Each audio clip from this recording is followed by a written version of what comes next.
नमस्कार, हिमाचल दस्तक टीवी में आप सभी का स्वागत है। मैं हूं आपके साथ प्रवीण मुंगटा। पूरा दिन हिमाचल प्रदेश में क्या कुछ खास रहा है, सभी बड़ी खबरों को लेकर आपके साथ हम जुड़ चुके हैं। आज की पहली बड़ी खबर, मुख्यमंत्री सुखविंदर सिंह सुक्खू ने कांग्रेस के राष्ट्रीय अध्यक्ष मल्लिकार्जुन खड़गे के खिलाफ की गई एफआईआर पर इसको जो है वो पलटवार किया है भाजपा पर। उन्होंने दुर्भाग्यपूर्ण बताया है। आज शिमला में मीडिया से बातचीत में सीएम ने कहा कि देश की मुख्य विपक्षी पार्टी के अध्यक्ष पर एफआईआर आवाज दबाने की कोशिश है। कांग्रेस पार्टी इससे डरने वाली नहीं है। कांग्रेस पार्टी मल्लिकार्जुन खड़गे के साथ कंधे से कंधा मिलाकर खड़ी है। दरअसल धर्मशाला थाना में बीजेपी ने मल्लिकार्जुन खड़गे के खिलाफ एक शिकायत दी है और इसमें उन्होंने खड़गे द्वारा पीएम मोदी को आतंकवादी कहने पर आपत्ति जताई है और खड़गे पर एफआईआर की मांग की है। उन्होंने अपनी शिकायत में इसे देश के सर्वोच्च संवैधानिक पद का अपमान और 140 करोड़ भारतीयों की भावनाओं को आहत करने वाला बयान बताया है। इस दौरान सीएम ने पिछले कल बीजेपी के प्रदर्शन पर कहा कि भारतीय जनता पार्टी के हाथी के दांत दिखाने के कुछ और हैं और खाने के कुछ और हैं। उन्होंने आरोप लगाए हैं। उन्होंने कहा कि बीजेपी सरकार ने महिलाओं को 33% आरक्षण का बिल 2023 में ही पास कर दिया था। तब सदन में कहा गया था कि जनगणना पूरी होने के बाद महिलाओं को आरक्षण दे दिया जाएगा। ऐसे में हिमाचल में बीजेपी का महिला आरक्षण को लेकर धरना पूरी तरीके से राजनीतिक रोटियां सेकना था। सीएम ने कहा कि केंद्र ने हिमाचल की रेवेन्यू डेफिसिट ग्रांट बंद कर दी है और प्रधानमंत्री नरेंद्र मोदी ने हिमाचल को घोषित 1500 करोड़ रुपए अभी तक नहीं दिए हैं। लेकिन तब बीजेपी ने धरना नहीं दिया जब प्रदेश के अधिकारों की बात आई। अब जनता को गुमराह करने के लिए प्रदर्शन किए जा रहे हैं, ये सीएम ने आरोप लगाए हैं। शिमला के कमला नेहरू अस्पताल से गायनी ओपीडी को आईजीएमसी शिफ्ट करने के फैसले पर सीएम सुक्खू ने कहा कि पूरे प्रदेश में मदर एंड चाइल्ड वार्ड अलग अलग हैं, भारत सरकार ने भी अलग बनाए हैं। गायनी ओपीडी को अलग शिफ्ट करने से आईजीएमसी में अच्छा इलाज मिलेगा। उन्होंने इसके विरोध को गलत बताया जो लोग विरोध कर रहे हैं। दरअसल अखिल भारतीय जनवादी महिला समिति के बाद डॉक्टर जो एसोसिएशन है एक, उसने भी इसका विरोध किया है। वहीं स्थानीय निकाय चुनाव को लेकर सीएम सुक्खू ने कहा कि चुनावी बिगुल बज चुका है और सरकार भी चुनाव के लिए पूर्ण तरीके से तैयार है। प्रत्याशी मैदान में उतरें और अपना भाग्य आजमाएं। कांग्रेस सभी के साथ है। दूसरी खबर, प्रदेश सरकार ने स्कूलों के मर्जर से जुड़े अपने पहले के फैसले को एक बार फिर रद्द कर दिया है। शिक्षा विभाग ने नई अधिसूचना जारी कर स्पष्ट किया है कि प्रदेश के विभिन्न जिलों में मर्ज किए गए कुछ स्कूलों को अब अलग अलग संचालित किया जाएगा। सरकार के संशोधन से कांगड़ा, मंडी और धर्मशाला सहित कई क्षेत्रों के स्कूल प्रभावित होंगे। इनमें नूरपुर, धर्मशाला, सरका घाट और देहरा के वे स्कूल शामिल हैं जिन्हें को एजुकेशन संस्थान बनाने के लिए आपस में मिलाया गया था। नई अधिसूचना के अनुसार अब इन सभी मामलों में दो अलग अलग स्कूल संचालित किए जाएंगे। इनमें एक सीबीएसई से संबंधित रहेगा जबकि दूसरा हिमाचल प्रदेश स्कूल शिक्षा बोर्ड से संचालित रहेगा। यानी अलग अलग बोर्ड के होंगे दोनों संस्थान सह शिक्षा के रूप में ही कार्य करेंगे। शिक्षा विभाग के सचिव राकेश कंवर द्वारा जारी आदेश में कहा गया है कि स्कूलों के लिए भवन और जो अन्य संसाधनों का निर्धारण स्कूल शिक्षा निदेशक द्वारा किया जाएगा। इसके लिए संबंधित क्षेत्रों में उपलब्ध आधारभूत ढांचे का आकलन किया जाएगा। इससे पहले सरकार ने छात्र संख्या व संसाधनों के बेहतर उपयोग के उद्देश्य से कई स्कूलों को मर्ज करने का निर्णय लिया था। फैसले को वापस लेने के बाद छात्रों, अभिभावकों और शिक्षकों के बीच चर्चाएं तेज हो गई है। स्थानीय स्तर पर इसको राहत के रूप में भी देखा जा रहा है, खासकर उन क्षेत्रों में जहां मर्जर के कारण दूरी और जो प्रबंधन संबंधी दिक्कतें आ रही थी। तो ये अच्छा फैसला है जी। अब देखिए, जिसने सीबीएसई में पढ़ना वो सीबीएसई में पढ़े, जिसने हिमाचल प्रदेश बोर्ड एजुकेशन धर्मशाला में पढ़ना है एचपी बोस में, वो एचपी बोस में पढ़ सकता है। ये जो ऑर्डर सरकार ने पीछे निकाले थे मर्जर के, उसको अब से अलग अलग कर दिया गया है। तो यानी सीबीएसई की पढ़ाई भी बच्चों को अच्छी मिलेगी और जिसने एचपी बोर्ड में पढ़ना एचपी बोर्ड में भी पढ़ सकता है।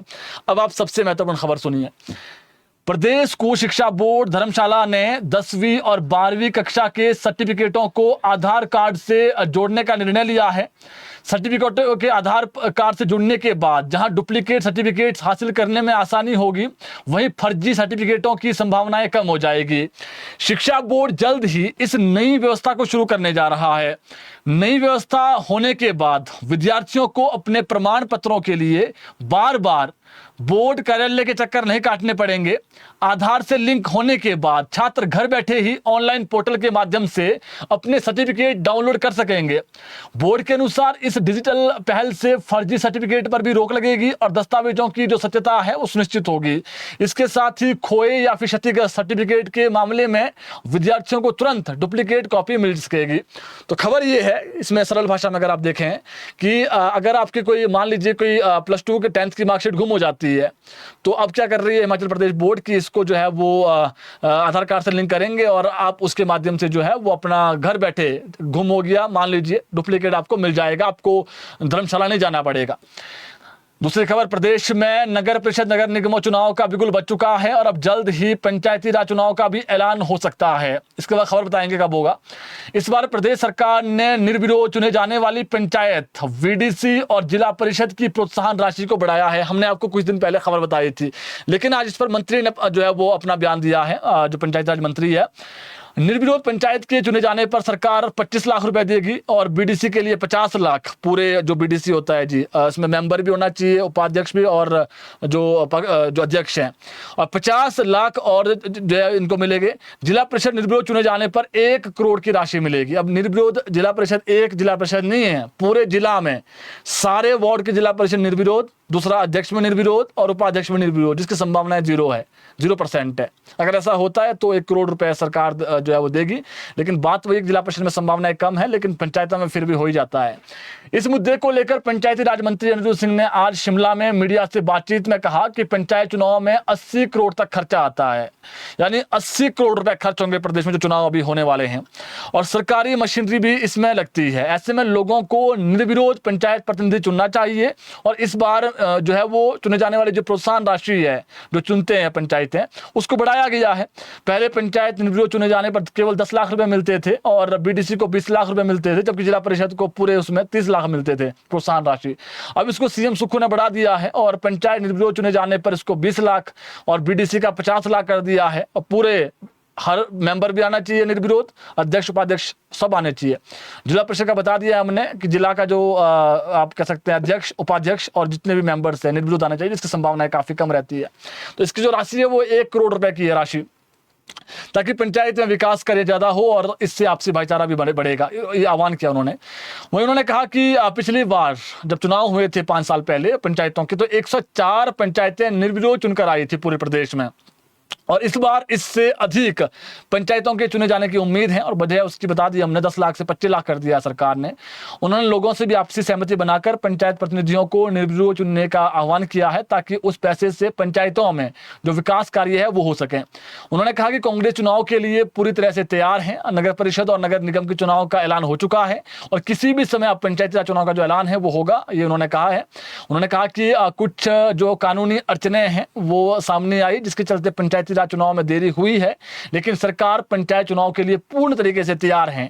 पंचायती राज चुनाव पार्टी चिन्ह पर नहीं होते हैं, हालांकि कुछ राज्यों में जिला परिषद के जो चुनाव हैं टिकट पर होते हैं, लेकिन यहां पर पार्टी के आधार पर जो है वो जिला परिषद के चुनाव नहीं लड़े जाते हैं। वहीं महिला आरक्षण की जो सवाल उनसे पूछा गया, उन्होंने कहा कि भाजपा पर उन्होंने निशाना साधा है। उन्होंने कहा कि भाजपा का काम झूठ बोलना है और लोगों को गुमराह करना है, बेवकूफ बनाना है। देश में जब जब भी चुनाव नजदीक आते हैं तो भाजपा कोई ना कोई ऐसी चीज नई चीज लेकर आती है ताकि जो जनता है उनका जो ध्यान है वो असल मुद्दों से भटक जाए। अब पंचायत चुनाव की बात कर लेते हैं, और पंचायत चुनाव पर जो बड़ी अपडेट है, पहले संभावनाएं थी जो अनिल कुमार खाची हैं उन्होंने कहा था कि इसी हफ्ते जो है वो आचार संहिता लगेगी, लेकिन उसमें वजह ये आई सामने कि जो एक फैसला हुआ था हाई कोर्ट से कि जो वोटर लिस्ट है उसमें दोबारा से बन रही है कुछ वोटर लिस्टें, 16 पंचायतों का एक फैसला आया था। तो अब क्या हुआ कि अब जो सूचना हमारे पास है, सोमवार की शाम को या फिर मंगलवार को प्रदेश में आचार संहिता लगेगी पंचायतों में, ये तय है जी। तो ये 2 दिन है, कानूनी संभावना है कि सोमवार को लग जाए, लेकिन सोमवार को नहीं तो मंगलवार को पक्का लगने की पूरी संभावनाएं हैं। कानूनी पैंच में उलझी पंचायतों की रिवाइज्ड लिस्ट अगले सप्ताह तक आएगी और राज्य चुनाव आयोग ने अदालती आदेशों वाली रिवाइज्ड वोटर लिस्ट को 24 अप्रैल को जारी करने को कहा है। और वहीं 480 ग्राम पंचायतों की जो मतदाता सूची है वो 27 अप्रैल को आएगी। एक 24 को आएगी, एक 27 को आएगी और उसके बाद फिर 27 की शाम को या फिर 28 को ही प्रदेश में आचार संहिता लगने के आसार हैं। मई के अंतिम सप्ताह 3 चरणों में पंचायती राज चुनाव होंगे। आपको हमने पहले ही बता दिया है 3 चरणों में पंचायत चुनाव होंगे। तो ये मान के चलिए जी कि मंडे को आचार संहिता प्रदेश में लगने वाली है, क्योंकि उस दिन जो है वो एक वोटर लिस्ट बन जाएगी रिवाइज्ड, और शाम को लग सकती है। और मंगलवार को जो है वो पूरे आसार का सोमवार की शाम को नहीं होती है, क्योंकि रिवाइज्ड वोटर लिस्ट जब आ जाएगी तो उसके बाद स्वाभाविक है फिर जो है वो पंचायत चुनाव करवाने में कोई दिक्कत नहीं है। इसके अलावा मंत्रियों एमएलए जो है वो उनके लिए गाइडलाइंस आई है, नई गाइडलाइंस जो डीसी को दे दी गई है। कोई भी मंत्री एमएलए अपने साथ कोई भी सरकारी कर्मचारी पंचायत चुनाव, चाहे वो जिला परिषद का हो या फिर जो अभी यूएलबी के चुनाव हैं, इसमें क्या होगा कि अपने साथ कोई कर्मचारी नहीं ले जा सकेंगे। ये डीसी को जो है वो राज्य निर्वाचन आयोग ने आदेश जारी कर दिए हैं। सरकारी दफ्तरों में होर्डिंग पर प्रतिबंध रहेगा, यानी जो आप होर्डिंग्स रहते हैं सरकारी दफ्तरों में उस पर प्रतिबंध रहेगा, ढक दें आप उसको। लाउड स्पीकर का जो प्रयोग है वो सुबह 9 से शाम 7 बजे तक, ये ऑर्डर अभी 51 शहरी निकायों के चुनाव के लिए है। तो लाउड स्पीकर का जो प्रयोग करते हैं प्रत्याशी अमूमन वो 9 से 7 ही कर सकेंगे। इसके लेकर के भी जो है वो तय किया गया है। और कोई भी धर्म, जाति, लिंग के आधार पर जो है वो वोट नहीं मांगेगा, यानी किसी धार्मिक विशेष का जिक्र करके नहीं मांग पाएगा और शिकायत मिलने पर कार्रवाई की जाएगी। तो ये एक अपडेट था जी। और जो 51 शहरी निकाय हैं उसमें चुनाव होने हैं और ट्रांसफर पर पूर्ण बैन रहेगा। इसके अलावा कांग्रेस राष्ट्रीय संगठन महासचिव केसी वेणुगोपाल आज शिमला पहुंचे हैं और उनका शिमला पहुंचने पर ठाकुर सुखविंदर सिंह सुक्खू जो प्रदेश के मुख्यमंत्री है उन्होंने स्वागत किया। केसी वेणुगोपाल आज शिमला जिला के ठियोग में रुके हैं और यहां पर वो कल शाम तक रुकने का कार्यक्रम है। उसके बाद उनका कांगड़ा जाने का भी कार्यक्रम है और 26 को कांगड़ा में एक प्रशिक्षण कार्यक्रम में वो भाग ले सकते हैं। इसके अलावा उद्योग मंत्री हर्षवर्धन चौहान ने आज शिमला में मीडिया से बातचीत में जो है वो भाजपा पर जो रैली थी भाजपा की उस पर भी जो है आक्रोश रैली को लेकर के जो है वो तीखा पलटवार किया है। हर्षवर्धन चौहान ने कहा कि जो भाजपा है वो नौटंकी करती है, ड्रामा करती है और ये उनका पुराना काम है। भाजपा खुद को महिलाओं की सबसे बड़ी हितैषी पार्टी जो है वो समझती है, लेकिन सच्चाई इसके विपरीत है। उन्होंने सवाल उठाया कि अगर सच में भाजपा महिला हितैषी है तो 46 साल से पार्टी ने किसी महिला को राष्ट्रीय अध्यक्ष क्यों नहीं बनाया है। हर्षवर्धन चौहान ने कहा कि महिला आरक्षण बिल सबसे पहले 1997 में कांग्रेस पार्टी लेकर के आई थी लोकसभा में और उस वक्त भाजपा ने इसका विरोध किया था। उन्होंने ये भी कहा कि 2023 में जब बिल दोबारा लाया गया भाजपा द्वारा तो उस समय सभी दलों ने भाजपा के इस बिल का समर्थन किया, लेकिन इसे 2024 चुनाव में लागू नहीं किया गया। अब 2029 तक इसे टाल दिया गया है। कांग्रेस नेता ने आरोप लगाया कि 5 राज्यों के चुनाव को देखते हुए भाजपा ने इस मुद्दे को दोबारा उठाया है। हर्षवर्धन चौहान ने कहा कि शिमला रैली में पहली बार महिलाओं को मंच पर बिठाया गया, जबकि पहले ऐसा कभी नहीं होता था। ये उन्होंने आरोप लगाए हैं। उन्होंने आरोप लगाया कि भाजपा सहानुभूति पाने के लिए यह सब कार्य कर रही है और इसकी मंशा महिलाओं को वास्तविक आरक्षण देने की नहीं है, इनकी मंशा महिलाओं को आरक्षण देने की नहीं है। उन्होंने कहा कि हिमाचल प्रदेश कांग्रेस में पहले भी 3 महिलाएं प्रदेश अध्यक्ष रह चुकी है और जबकि भाजपा ने 40 साल में एक बार भी महिला को जो है वो अध्यक्ष नहीं बनाया है। वही उन्होंने कहा कि भाजपा की करनी और कथनी और करनी में अंतर है और जनता इससे भली भांति वाकिफ है। इसके अलावा प्रदेश में जनगणना का जो कार्य है वो शुरू होने जा रहा है। हाउस लिस्टिंग के बाद मुख्य जनगणना का कार्य अब शुरू होगा। यह अभियान राज्य भर में 18 जुलाई तक चलेगा। इस बार पूरी प्रक्रिया डिजिटल माध्यम से संचालित होगी। पहला चरण 16 जून से 15 जुलाई तक आयोजित किया जाएगा। इसके साथ जो स्वगणना की विकल्प भी उपलब्ध करवाया जाएगा स्वगणना का। प्रदेश में जनगणना कार्य 18 जुलाई तक पूरा किया जाएगा, जबकि इसके पहले लगभग 18 दिनों तक हाउस लिस्टिंग का कार्य पूरा किया जाएगा। मुख्य सचिव की ओर से जारी आदेश में कहा गया है कि जनगणना देश की सबसे महत्वपूर्ण प्रशासनिक प्रक्रियाओं में से एक है, जिसके आधार पर विकास योजनाओं, नीतियों और संसाधनों के वितरण की रूपरेखा तय की जाती है।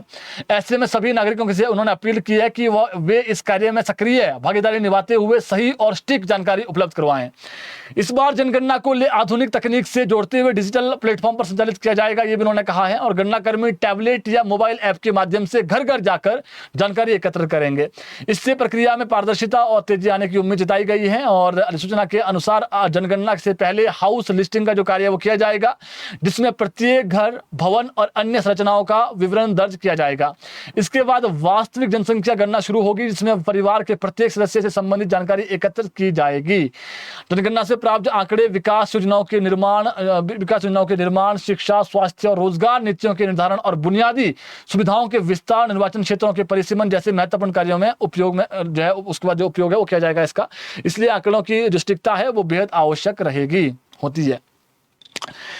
एक अच्छी खबर क्या है कि प्रदेश में पंचायत चुनाव में 85 वर्ष से अधिक आयु के मतदाता है, बुजुर्ग मतदाता, वो घर से मतदान के लिए अब क्या कर रहे हैं उनके लिए कि जो स्टेट इलेक्शन कमीशन है एक ऐप तैयार करवा रहा है। इलेक्शन कमीशन ने राष्ट्रीय सूचना विज्ञान केंद्र NIC को एक ऐप तैयार करने को कहा है, जिसके जरिए वृद्ध मतदाताओं की घर से वोटिंग करवाने की योजना है। NIC द्वारा तैयार किया गया ये जो ऐप है ये पहले ट्रायल होगा इसका, और ट्रायल सफल रहा तो राज्य के लगभग 56,000 के आसपास है, 55,000 के आसपास ये मतदाता है, ये घर से वोट डाल सकेंगे। यदि जो ऐप कमीशन के मुताबिक काम नहीं कर पाया तो बुजुर्ग मतदाताओं को भी फिर पोलिंग बूथ पर जाकर वोट देना होगा। हालांकि इसमें कोशिश की जा रही है कि ऐसा हो जाए, संभावनाएं अधिकतर यही है कि ये ऐप अच्छा तरीके से बनेगा, ट्रायल होगा इसका, और इसी पंचायत चुनाव में इसका जो है वो इसको जो है वो इसके माध्यम से जो है घर बैठे मतदाता वोट डाल सकेंगे। दिव्यांग मतदाताओं का भी, जो दिव्यांग मतदाता है उनको भी इसमें शामिल किया जा सकता है। जो दिव्यांग व्यक्ति चलने फिरने में पूरी तरीके से असमर्थ हैं उन्हें घर से मतदान की सुविधा मिल सकती है, मगर ये सब ऐप के ट्रायल पर निर्भर करेगा। ऐप के जरिए यह सुनिश्चित किया जाएगा कि जिस व्यक्ति ने वोट दिया है उसकी गोपनीयता बनी रहे, यानी कोई वोट डालेगा तो उसकी गोपनीयता बनी रहेगी किसको वोट डाला उसने। आपको बता दें विधानसभा और लोकसभा चुनावों में केंद्रीय चुनाव आयोग घर से वोटिंग करवाता है, ये पहले से ही होता है, लेकिन ये जो सुविधा है ये पंचायत चुनाव में शुरू नहीं हुई है, तो इसको शुरू करने की तैयारी है। तो खबर ये है कि 85 से ऊपर जो मतदाता है, बुजुर्ग मतदाता, कोशिश कर रही है कि ऐप सफल रहा इसका ट्रायल, तो इसी चुनाव में इसका जो है वो ग्राउंड जीरो पर इसको जो लाया जाएगा इस ऐप को, और घर बैठे वोट डाल सकेंगे। और जो दिव्यांग मतदाता है जो चलने फिरने में असमर्थ है। इसके अलावा प्रदेश में बीजेपी के बाद अब कांग्रेस ने भी नगर निगम चुनाव के लिए इलेक्शन कमेटी का गठन कर दिया है। ये कमेटी नगर निगम चुनाव में पार्षद चुनाव लड़ने वाले उम्मीदवारों के नाम तय करेगी और चुनाव प्रचार भी करेगी। अब देखिए, सोलन नगर निगम चुनाव की इलेक्शन कमेटी में CM सुखविंदर सिंह सुक्खू, कांग्रेस अध्यक्ष विनय कुमार, डिप्टी CM मुकेश अग्निहोत्री, स्वास्थ्य मंत्री धनीराम शांडिल, उद्योग मंत्री हर्षवर्धन चौहान, शिक्षा मंत्री रोहित ठाकुर, पंचायती राज मंत्री अनिरुद्ध सिंह, अर्की के विधायक संजय अवस्थी और कसौली के जो विधायक है विनोद सुल्तानपुरी, दून के विधायक राम कुमार, इसके नालागढ़ के विधायक हरदीप सिंह बावा और सोलन जिला के कांग्रेस अध्यक्ष सुभाष वर्मा, इनको सदस्य बनाया गया। ये देखेंगे पूरी चीजें। इसी तरह मंडी नगर निगम चुनाव के लिए सुखविंदर सिंह सुक्खू, विनय कुमार, मुकेश अग्निहोत्री, जगत सिंह नेगी, विक्रमादित्य सिंह, पूर्व मंत्री कौर सिंह ठाकुर, पूर्व मंत्री प्रकाश चौधरी, धर्मपुर के विधायक चंद्रशेखर, कुल्लू के विधायक सुंदर सिंह ठाकुर, मंडी जिला के जो अध्यक्ष हैं, जिला अध्यक्ष चंपा ठाकुर, ये सदस्य बनाए गए हैं। यानी यही देखेंगे वहां पर चुनाव MC का कांग्रेस की तरफ से, और ये प्रचार भी करेंगे। धर्मशाला नगर निगम में Sukhvinder Singh Sukhu CM, deputy CM Mukesh Agnihotri, मंत्री चंद्र कुमार, विधायक RS बाली, राज्यसभा सांसद अनुराग शर्मा, विधायक केवल सिंह पठानिया, विधायक मनिंदर राजन, पूर्व मेयर देवेंद्र सिंह जग्गी और अजय महाजन को कमेटी में रखा गया है। और पालमपुर नगर निगम की बात करें तो यहाँ पर CM Sukhu, Vinay Kumar, deputy CM, तकनीकी शिक्षा मंत्री और राजेश धर्मानी, खेल मंत्री जी यादवेंद्र गोमा, सांसद अनुराग शर्मा, विधायक आशीष बुटेल, विधायक किशोरी लाल, संजय रतन विधायक और भवानी सिंह पठानिया विधायक, कमलेश ठाकुर, इनको जिम्मा दिया गया है। दरअसल नगर निगम के चुनाव आपको मालूम है पार्टी चुनाव पर होते हैं, पार्टी सिंबल पर होते हैं, तो इसलिए कांग्रेस और भाजपा इसको साख के तौर पर देख रही है। सत्तारूढ़ कांग्रेस और बीजेपी दोनों का फोकस अब नगर निगम के चुनाव पर है और दोनों ने तैयारियां भी तेज कर दी है। इससे पहले कांग्रेस ने चारों नगर निगम के जो चुनाव हैं उसमें प्रभारी भी तैनात कर दिए हैं। इसी तरह जो है वो विनय कुमार ने 2 पॉलिटिकल जो सेक्रेटरी है वो भी तैनात कर दिए हैं। आज शोक से संबंध रखने वाले विकास काल्टा और सिरमौर जिला के युवा नेता प्रदीप सूर्या, ये पॉलिटिकल सेक्रेटरी लगाए हैं विनय कुमार ने अपने। अब उधर देखिए इंपॉर्टेंट खबर क्या है, जो कांग्रेस का कैंडिडेट जिसको लग रहा है मैंने नगर निगम का चुनाव लड़ना है, उनसे जो है आवेदन कांग्रेस ने मांग लिए हैं। विनय कुमार ने 4 नगर निगम जिसमें सोलन, मंडी, पालमपुर, धर्मशाला जहां चुनाव हो रहे हैं, ऐलान भी हो गया है, इसमें 2 दिन यानी 26 अप्रैल तक जितने भी ऐसे उम्मीदवार अपने को बता रहे हैं कि कांग्रेस के प्रत्याशी बनना चाह रहे हैं तो वो आवेदन कर सकते हैं। आवेदन कैसे करेंगे? पार्टी उम्मीदवार को 4 जगहों पर, जो हमने बताया आपको एमसी वाले में, ब्लॉक अध्यक्ष जो कांग्रेस का वहां पर होगा उनके माध्यम से अपना जो है वो दावेदारी जतानी होगी, आवेदन देना होगा। आवेदन 26 अप्रैल को 5:30 बजे तक ही स्वीकार किए जाएंगे। विनय कुमार ने आज शिमला में बताया कि नगर निगम चुनाव के लिए प्रदेश कांग्रेस कमेटी द्वारा गठित संबंधित चुनाव समिति पार्टी प्रत्याशी का चयन करेगी। उन्होंने बताया कि सभी आवेदन ब्लॉक कांग्रेस कमेटी अध्यक्ष की ओर से जो है वो जिला अध्यक्ष को भेजे जाएंगे और उसके बाद वो जो है वो फिर कांग्रेस कमेटी के पास पहुंचेंगे, कांग्रेस कार्यालय के पहुंचेंगे। उसके बाद जो चुनाव समिति है वो उसकी जांच करेगी और जो उम्मीदवार, जिताऊ उम्मीदवार होगा, पार्टी का सच्चा उम्मीदवार होगा, यानी जो डेडिकेटेड उम्मीदवार होगा, उसको जो है वो टिकट दिया जाएगा। यानी ऐसा उम्मीदवार जो चुनाव वहां पर जीत सकता है, पार्टी उसे ही टिकट देगी। लेकिन आवेदन करने वाले जो आवेदक हैं, जिन्होंने आवेदन करने हैं कांग्रेस के टिकट से एमसी के लिए, तो कर सकते हैं। तो यानी कल का दिन है और परसों का दिन है, तो कल परसों आवेदन कर सकते हैं जी कांग्रेस के कैंडिडेट। और ब्लॉक कांग्रेस कमेटी का जो वहां पर ब्लॉक का जो अध्यक्ष होगा बीसीसी का, उसको आप आवेदन करें। और उसके बाद फिर आपको जो हमने कमेटी बताई इससे पहले, जिसमें सीएम तो हर उसमें है, डिप्टी सीएम विनय कुमार, तीनों, लेकिन जो मंत्री है वो चेंज किए गए हैं। फिर ये देखेंगे उसमें कि कौन सा कैंडिडेट जिताऊ है, उसको जो है वो कांग्रेस की तरफ से टिकट मिलेगा। भाजपा का भी क्राइटेरिया कुछ अलग रहेगा, भाजपा भी उसको देख रही है। भाजपा ने हालांकि अभी तक अपना पत्ते नहीं खोले हैं, लेकिन कमेटी बना दी है भाजपा ने। इसके अलावा धर्मशाला के समीप मनुनी खड्ड में पिछले साल बादल फटने से आई बाढ़ में मारे गए जल विद्युत परियोजना के मजदूरों के स्वजन को अब मुआवजा मिलेगा। इस मामले में न्यायालय ने कड़ा संज्ञान लिया है। न्यायाधीश के आदेश के बाद जल विद्युत परियोजना निर्माण में जुटी कंपनी ने न्यायालय में 1.22 करोड़ रुपए जमा करवा दिए हैं।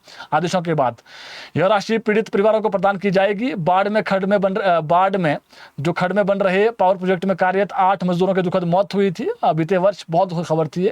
इस दर्दनाक हादसे के बाद पीड़ित परिवारों को राहत देने की दिशा में कंपनी ने अब जो 1,22,41,950 रुपए है वो मुआवजा राशि जो है वो कर्मचारियों को मिलेगी। और ये जो कर्मचारी हैं उनको अधिनियम 1923 के तहत आयुक्त धर्मशाला सह वरिष्ठ दीवानी, जो इसमें कह सकते हैं आप, जो ये हुआ था, अब इनको जो है वो राशि मिल जाएगी। तो न्यायालय के निर्देशानुसार जमा करवा दी गई है राशि। हाईकोर्ट ने पुलिस कांस्टेबलों की पदोन्नति के मुद्दे पर एकल न्यायाधीश के आदेश को बरकरार रखते हुए राज्य सरकार की अपील को खारिज कर दिया है। यानी जो हाईकोर्ट गई थी सरकार, उसको खारिज कर दिया है। और मुख्य न्यायाधीश गुरमीत सिंह संधावालिया और न्यायाधीश विपिन चंद्र नेगी की खंडपीठ ने स्पष्ट किया है कि पुलिस कर्मियों की सेवा, स्थितियों में सुधार और समयबद्ध पदोन्नति सुनिश्चित करना आवश्यक है। खंडपीठ ने एकल न्यायाधीश के उस आदेश को बरकरार रखा है जिसमें गृह सचिव की अध्यक्षता में कमेटी बनाने का निर्देश दिया गया है। खंडपीठ ने कमेटी को निर्देश दिया है कि वो 8 सप्ताह में विस्तृत रिपोर्ट और सिफारिशें सरकार को सौंपें। इस कमेटी में 11 अन्य सदस्य शामिल होंगे, जिनमें से 9 पुलिस विभाग के विशेषज्ञ होंगे। यह कमेटी कांस्टेबलों को हेड कांस्टेबलों के पद पर पदोन्नत करने की पूरी प्रक्रिया की समीक्षा करेगी। और अदालत ने टिप्पणी की कि वर्तमान में कांस्टेबलों के लिए पदोन्नति के अवसर बेहद सीमित हैं और विशेष रूप से जनरल ड्यूटी देने वाले कांस्टेबलों के पास अन्य उपकैडर की तुलना में पदोन्नति के रास्ते कम हैं। न्यायालय ने इस तथ्य पर गौर किया और 20 साल की सेवा के बाद कांस्टेबलों को मानद हेड कांस्टेबल का जो पद है वो तो दिया जाता है, लेकिन उन्हें काम जो है वो कांस्टेबल का ही करना पड़ता है। उसके बावजूद भी इसके बदले उन्हें 80 से 200 रुपए की जो मामूली वित्तीय लाभ है वो मिलता है, जिसे अदालत ने अपर्याप्त माना है। और पुलिस कर्मियों को समयबद्ध पदोन्नति, उच्च जगह प्रोत्साहन और इसके अलावा जो ओवरटाइम भत्ता और जो साप्ताहिक अवकाश और जो आवासीय सुविधा जैसे लाभ मिलने चाहिए, ये भी कहा है। तो खबर ये है कि जो प्रदेश में जितने भी कांस्टेबल्स हैं 20 साल के बाद बनते हैं कांस्टेबल, लेकिन अब इसमें जो नया फैसला आया है, जो एक आया था पहले लोअर को कह सकते हैं सिंगल बेंच का, उसमें डबल बेंच में भी यही फैसला आया और इसको अब इंप्लीमेंट करना पड़ेगा सरकार को। इसके अलावा हाईकोर्ट ने एक मामले की सुनवाई करते हुए स्पष्ट किया है कि यदि किसी कर्मचारी की सेवानिवृत्ति के बाद लंबे समय तक कोई अनुशासनात्मक जो कार्रवाई शुरू नहीं की जाती है तो विभाग की ओर से उसके सेवानिवृत्ति लाभ को रोकना अन्यायपूर्ण है। न्यायाधीश अजय मोहन गोयल की अदालत ने कहा कि जांच के नाम पर सेवानिवृत्ति लाभों को लंबे समय तक नहीं रोका जा सकता है। अदालत ने पाया कि याचिकाकर्ता 28 फरवरी 2025 को सेवानिवृत्त हुई थी और विभाग का तर्क था कि उनके दस्तावेजों जैसे जन्म तिथि, योग्यता प्रमाण पत्र में हेराफेरी के आरोपों के कारण उनके लाभ रोके गए हैं। हाईकोर्ट ने याचिका का निपटारा करते हुए सरकार और संबंधित विभाग को आदेश दिए हैं कि याचिकाकर्ता के सभी बकाया सेवानिवृत्ति लाभ 6 सप्ताह के भीतर जारी करें। याचिकाकर्ता ने याचिका दायर कर अदालत से मांग की थी कि उन्हें 1 मार्च 2025 से उनके कानूनी देय लाभ जैसे पेंशन, ग्रेच्युटी और जो जीआईसी है वो प्रदान किए जाएं। तो ये खबर है जी, जो रिटायर हो जाते हैं कर्मचारी, अगर लंबे समय तक जांच चल रही है, सरकार बोली हम जांच कर रहे हैं आपके मामले में, आप में जन्म प्रमाण पत्र बहुत सारी त्रुटियां हैं, लेकिन हाईकोर्ट ने कहा है कि आप लंबे समय तक लाभ नहीं रोक सकते हैं। 25 में हुआ है मामला, 25 में कर्मचारी रिटायर हुआ है, 26 तो अब जो है वो अप्रैल चल पड़ा है, तो ऐसे में अब कोर्ट ने कह दिया कि 6 सप्ताह के भीतर आप इनके जो लाभ है वो दें। इसके अलावा आज एक नेशनल लेवल की बड़ी खबर यह है कि आम आदमी पार्टी के राज्यसभा सांसद राघव चड्ढा बीजेपी में शामिल हो गए हैं। उनके साथ आम आदमी पार्टी के 2 और सांसद भी आज शामिल हुए हैं, और जो नितिन नवीन हैं भाजपा के राष्ट्रीय अध्यक्ष, उन्होंने उन्हें भाजपा में आज शामिल करवाया है। और दावा किया राघव ने कि 7 और सांसद भी जो है बीजेपी में शामिल होंगे, और जिसमें हरभजन सिंह भज्जी जो भारत के क्रिकेटर रहे हैं पहले, वो भी शामिल होंगे, दावा किया है उन्होंने, लेकिन 3 ने तो शामिल भाजपा ज्वाइन कर ही दी है। इसके अलावा हमीरपुर जिला के सुजानपुर की 35 वर्षीय महिला का शव बीती देर शाम ब्यास नदी में चौडू के पास बरामद किया गया, और महिला पिछले रविवार से लापता थी और आशंका जताई जा रही थी कि उसने नदी में छलांग लगा दी थी। और परिजनों ने बताया कि महिला रविवार को घर से निकली थी, जिसके बाद वो वापस नहीं लौटी है। परिजनों ने सुजानपुर थाना में उसकी जो गुमशुदगी की रिपोर्ट है वो दर्ज करवाई। महिला की शादी कांगड़ा के थुरल में हुई थी, और अब इस मामले में जांच की जा रही है कि महिला ने ऐसा कदम क्यों उठाया। इसके अलावा ऊना जिला के पुराना होशियारपुर मार्ग पर आज 35 झुग्गी झोपड़ियों में आग लग गई, और इस घटना में लगभग किसी के हताहत होने की खबर तो नहीं है, लेकिन दमकल विभाग की जो टीम है मौके पर पहुंची और आग पर काबू पाया गया, और अब कितना नुकसान हुआ है इसका जो आकलन है वो किया जा रहा है। इसके अलावा जिला मंडी में लूट की वारदात को अंजाम देकर भाग रहे आरोपियों को स्थानीय लोगों ने घेर कर पकड़ लिया। दरअसल मंडी के रहला में लूट की वारदात को अंजाम देकर आरोपी भाग रहे थे। इसी दौरान जो है वो आरोपियों को स्थानीय लोगों ने घेर कर पकड़ लिया, और बताया जा रहा है कि आरोपियों ने कनौज क्षेत्र में धारदार हथियार दिखाकर सोना लूटा और कार में सवार होकर फरार होने की कोशिश कर रहे थे। सूचना मिलते ही रहला के लोगों ने सख्ता दिखाते हुए संदिग्ध कार को रोका। इस दौरान ग्रामीणों ने आरोपियों को काबू कर उनकी धुनाई भी की और तुरंत पुलिस को बुलाया, और बाद में पुलिस मौके पर पहुंची और जितने भी जो आरोपी थे उनको हिरासत में लिया, और पुलिस मामले की जाँच कर रही है। तो गाँव में एकता होना जरूरी है जी, और अब जो आरोपी है उनसे पूछताछ की जा रही है जो लूट की वारदात को अंजाम देकर के भाग रहे थे। मौसम की खबर बताएंगे आपको। प्रदेश में गर्मी ने अपना प्रचंड रूप दिखाना शुरू कर दिया है। आज ऊना जिला में जो पारा था वो 40 डिग्री पार हो गया, जो सामान्य से 4 डिग्री अधिक है। इसी तरह कांगड़ा में भी पारा सामान्य से करीब 7 डिग्री ऊपर चढ़कर 36.4 डिग्री सेल्सियस दर्ज किया गया। वहीं मौसम विभाग की माने तो आज शाम से मौसम खराब होगा, वेस्टर्न डिस्टर्बेंस एक्टिव होगा, जिसके चलते चंबा, कांगड़ा, कुल्लू और शिमला के कुछ एक भागों में जो है वो देर रात से मौसम खराब हो जाएगा। कल प्रदेश के अधिक ऊंचाई वाले क्षेत्रों में, जो मध्यम ऊंचाई वाले क्षेत्रों में मौसम खराब रहेगा, बारिश होने के आसार है। चंबा, कांगड़ा, कुल्लू, मंडी और शिमला जिला में अंधड़ का येलो अलर्ट कल जारी किया गया, यानी कल मौसम खराब होगा प्रदेश में। इसके अलावा 26 तारीख को मौसम थोड़ा सा कम खराब रहेगा, लेकिन उसके बाद फिर 29-30 को मौसम अधिक खराब रहेगा। तो ये मान के चलिए कि मौसम कल खराब है, 26 तारीख को थोड़ा कम खराब, मतलब आप कह सकते हैं कि जो हाई रिचेज वाले एरिया तो वहीं पर मौसम खराब है, और 28 से फिर मौसम और खराब हो जाएगा। तो जो मौसम की जानकारी आप तक हमने पहुंचा दी है, और जो आचार संहिता पंचायतों वाली है, संभावनाएं हैं कि ये मंडे या ट्यूसडे को लगेगी। कल सैटरडे है, संडे, फिर मंडे की शाम को लग सकती है या फिर ट्यूसडे को लगने की पूरी संभावना है, मंडे ट्यूसडे को। ये अभी तक का अपडेट हमारे पास है। इसके अलावा जो कांग्रेस के उम्मीदवार अपने को मान रहे हैं एमसी चुनाव में, जो हमने बताया आपको 4 जगहों पर एमसी चुनाव हो रहे हैं, वो कल और परसों 2 दिन आवेदन कर सकते हैं कैंडिडेट, और ब्लॉक कांग्रेस कमेटी के जो वहाँ पर अध्यक्ष हैं उनके माध्यम से आवेदन कर सकते हैं। तो यही बड़ी खबरें थी, आप इसको शेयर जरूर करें ताकि और लोगों तक भी अपडेट पहुंच सकें। कल जुड़ेंगे ठीक 6 बजे, नई खबरें लेकर के आएंगे। धन्यवाद।